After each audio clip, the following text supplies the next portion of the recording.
ከ6 ወር ጀምሮ ላሉ ልጆች የምንሰራውን የተለያዩ የምግብ አይነቶችን ዛሬም ቀጥለናል። ሰላም እንዴት ናችሁ? ሁሉ መልካም። ዛሬ ደግሞ ቆንጆ ሌላ አማራጭ የሚሆናችሁን ምግብ እናዘጋጃለን። በሩዝ በካሮትና በወተት የምናዘጋጀው ነው። ልጆቻችሁ የሚወዱት ለእናንተም ቀላል ብዙ ጊዜ የማይፈጅባችሁ ጤናማ ምግብ ነው። ሞክሩት። በመጀመሪያ 1 ካሮት ተጠቅሜያለሁ። በደንብ ልጣችሁ በደንብ አጥባችሁ ከትፋችሁ ታዘጋጁታላችሁ።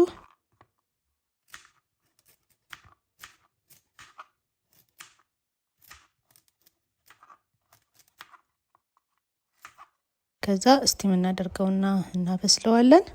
መቀቀልም ትችላላችሁ። ከቀቀላችሁት ግን የቀቀላችሁበትንም ውሃ ስትፈጩ ተጠቀሙበት፣ አትድፉት። ምክንያቱም ስትቀቀሉት ከውስጡ የሚወጡ ጠቃሚ ንጥረ ነገሮችን ይዞብን ስለሚሄድ የተቀቀለበትን ውሃ መጠቀም አትርሱ። ካልሆነ ደግሞ እንደዚህ እስቲም አድርጋችሁ የምታበስሉትም ከሆነ እሱንም መጠቀም ትችላላችሁ። ስለዚህ 1 ካሮት ልጠን እናበስላለን ማለት ነው። ስለዚህ እንደዚህ ቆንጆ ሆኖ በስሎልኛል።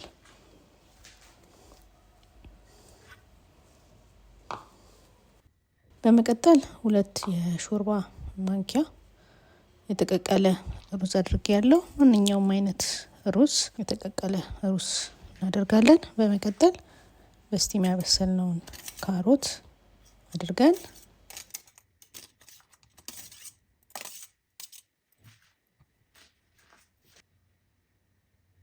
የ6 ወራት የተጠቀሙትን ወተት ጨምረን እናዘጋጀዋለን ማለት ነው። ይሄም የጡት ወተት ሊሆን ይችላል፣ የቆርቆሮ ወተት ሊሆን ይችላል። ለ6 ወራት ያህል የተጠቀሙትን ማድረግ እንችላለን።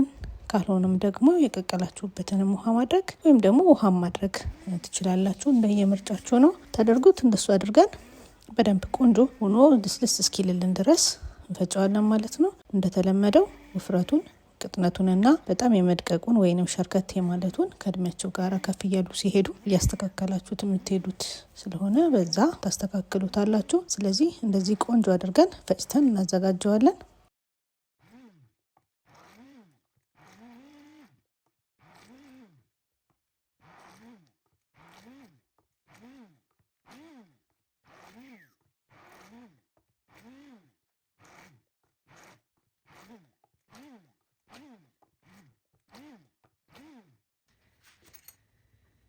በመቀጠል 1 የሻይ ማንኪያ ኤክስትራ ቨርጂን ኦሊቭ ኦይል አድርጌበታለሁ። እሱን እንደዚህ በደንብ ተቀላቅሉታላችሁ ማለት ነው። በምታዩት መልኩ ቆንጆ ሆኖ ተዘጋጅቷል። ይሄ በደቂቃዎች ውስጥ የምታዘጋጁት ነው። በተለይ ደግሞ የተቀቀለ ሩዝ ካላችሁ በጣም ቀላል ነው። ካሮቱን ብቻ እስቲም ማድረግ ነው። ስለዚህ እንደዚህ አድርጋችሁ ለልጆቻችሁ ማዘጋጀት ትችላላችሁ ማለት ነው። የዛሬ ቪዲዮ ይሄ ነው። በቀጣይ በሌላ ቪዲዮ እንገናኛለን። ሀሳብ አስተያየታችሁን ኮሜንት ላይ ያስቀምጡልኝ። ቪዲዮን ከወደዳችሁት ላይክ አድርጉት። እወዳችኋለሁ። በቀጣይ በሌላ ቪዲዮ እንገናኛለን። ባይ